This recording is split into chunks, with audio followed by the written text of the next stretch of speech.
என்னென்னா weekly 48 hours வந்து work பண்ணணும் அப்படிங்கிற மாதிரி அந்த இது இருந்தது. ஆனால் வந்து கொஞ்ச நாட்களுக்கு முன்னாடி என்னென்னா அதாவது ஒரு வாரத்துக்கு 4 நாள் ஒர்க் பண்ணால் 2 டேஸ் லீவ் அந்த மாதிரிலாம் வந்து ஒர்க்கிங் ஹவர்ஸ் வந்து அதை ஜாஸ்தி பண்ணி லீவ் இருக்கும் அப்படிங்கிறவங்களாம் நிறைய கண்ட்ரிஸ் வந்து பண்ணியிருந்தாங்க. அதுக்கு வந்து நிறைய வந்து ப்ரொட்டஸ்டெல்லாம் கூட நடந்தது.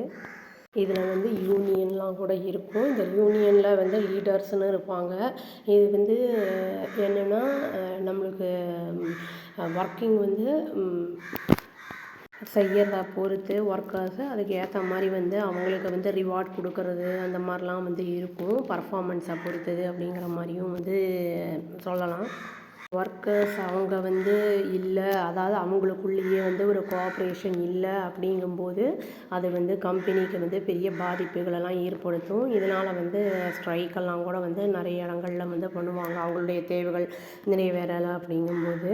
அதனால் வந்து நம்மளுக்கு வந்து இப்போது எக்கனாமி வேறு இடத்துலேருந்துலாம் நம்மளுக்கு பிஸ்னஸ் எல்லாம் வருது அப்படிங்கும்போது அதில் வந்து நம்ம ஒர்க்கர்ஸுடைய கான்ட்ரிபியூஷன், டெடிகேஷன் அதெல்லாம் வந்து ரொம்ப ஒரு இன்றியமையாத ஒன்று, அத்தியாவசியமானதாக இருக்குது. லேபர் டே அப்படிங்கிறது வந்து எதை வந்து முக்கியமாக பண்ணுதுன்னா அந்த என் ஒர்க்கர்ஸோட வந்து சேஃப்டி, அப்புறம் வந்து அவங்களுக்கு வந்து ப்ராப்பரான எல்லா ஃபெசிலிட்டிஸும் செய்து கொடுக்கும்போது அவங்களுக்கு எல்லா பர்ஃபார்மன்ஸும் ரொம்ப வந்து நல்லா இருக்கும். கவர்மெண்ட் அண்ட் ப்ரைவேட் ரெண்டுத்துலேயுமே வந்து அந்த லேபருடைய அந்த ஸ்ட்ரென்த் அப்படிங்கிறது ரொம்ப முக்கியமான ஒன்று.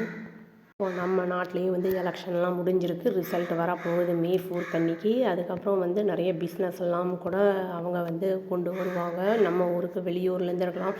அதெல்லாம் இருக்கும்போது அதில் வந்து இவங்க ஒர்க்கர்ஸுக்கு வந்து தேவையானது செஞ்சு கொடுக்கும்போது நம்மளுடைய எக்கனாமியும் டெவலப் ஆகும். நம்மளுடைய பிஸ்னஸ் அவங்களுடைய வாழ்வாதாரம் எல்லாமே வந்து நல்லா இம்ப்ரூவும் ஆகும். அது வந்து அவங்கள மோட்டிவேட் பண்ணுற மாதிரி எல்லாமே வந்து அவங்க வேலை பார்க்குற இடங்களில் வந்து செய்து கொடுப்பாங்க. நிறை குறைகள்லாம் வந்து கேட்டு என்ன ஏதுன்னு ஏன்னா அங்கே வந்து ஒருத்தர் வந்து பண்ணலைன்னா மற்ற ஆட்களை வச்சு செஞ்சுருவாங்க. பட் வந்து மொத்தமாக டோட்டலாகவே ஒர்க்கர்ஸ் எல்லாம் வந்து ஸ்ட்ரைக் பண்ணும்போது அந்த கம்பெனியே வந்து அதை க்ளோஸ் பண்ணுற அளவுக்கு போயிடும்.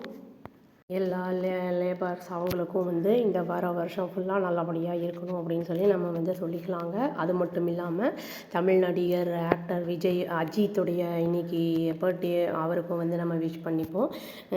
ஹாப்பி லேபர்ஸ் டே அப்படின்னு சொல்லி இந்த வீடியோவை நான் முடிச்சுக்கிறேங்க. அவ்வளோதான். Thank you. Please do like, share and subscribe our channel, click the all option and press the bell icon. Thank you.